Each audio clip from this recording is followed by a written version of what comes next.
اكس 6 ام 50 اي 2023 النسخه اللي هتبقى متاحه في السوق المصري بسعر يبدا من 3 مليون و700 الف جنيه. الاكس 6 عليها موتور 4.4 ام بيرفورمانس توين باور تيربو في 8 اللي هو 4400 سي سي، 8 سلندر على حرف في، 32 صباب، توين ام باور تيربو. بيخرج 523 حصان و553 نيوتن متر عزم، متوصل بفتيس 8 نقلات سبيد سبورت اوتوماتيك ترانسميشن، اللي هو ادابتيف، تقدر تخليها اوتوماتيك او مانوال، وتقدر برضو تنقل من الشفتات اللي على الطاره. وطبعا العربيه بتبقى اكس درايف او اول ويلز درايف. المنظومه دي بتخلي العربيه بتجيب من 0 ل 100 في 4 ثواني وجزء من 10، وسرعه قصوى 245 كيلومتر في الساعه. العربيه بتنزل بجنوط 20 بوصه وكاوتشات ران فلات اول سيزون، وتقدر توصل لحد 22 بوصه. البريك بتاع العربيه بيبقى طبعا بريك ام بيرفورمانس بكليبرات زرقاء، ولونه مميز قوي على العربيه. وطبعا كل منظومات البريك او الامان بتاعه الفرامل بتبقى موجوده على العربيه، اي بي اس، اي بي دي، هيل اسيست، بريك اسيست، هيدروليك بريك اسيست. كل منظومات الفرامل او الامان بتاعه الفرامل بتبقى موجوده على العربيه. وطبعا العربيه عليها دايناميك تراكشن كنترول، ودايناميك ستابيليتي كنترول، وكورنرنج بريك كنترول. نظام الاكزوست بتاع العربيه طبعا بيبقى من الستانلس المقاوم للصدأ، مع زرار للام جوه العربيه للتحكم في صوته.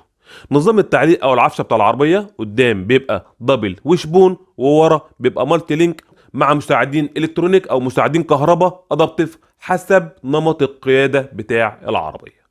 والعربيه بتيجي بثلاث انماط قياده: ايكو برو اللي هو نظام توفير البترول او البنزين، والكومفورت اللي هو النظام العادي بتاع العربيه اللي بتبقى فيه العفشه طريه شويه والموتور مش بالفول باور بتاعه، والترانسميشن او الفتيس مش بيبقى بالعنف الكامل بتاعه. ونظام السبورت اللي هو بقى بيبقى يدي الباور لكل حاجه في العربيه، عفشه بتبقى ناشفه، موتور فول باور، فتيس فول باور.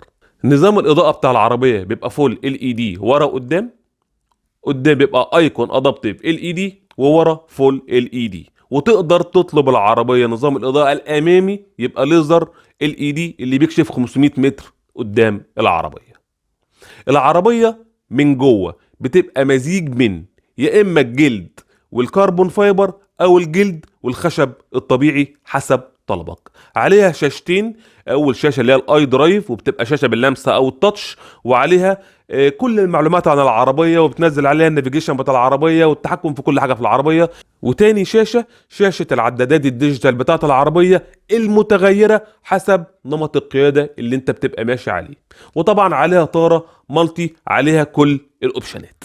وكمان العربيه من جوه فيها امبيات لايت ادابتيف، تقدر تغير لونه حسب مزاجك. نظام الصوت بتاع العربية بيبقى من إنتاج شركة هارمان كاردون، مكون من 10 سماعات سراوند سيستم وأمبليفاير بقوة 446 واط.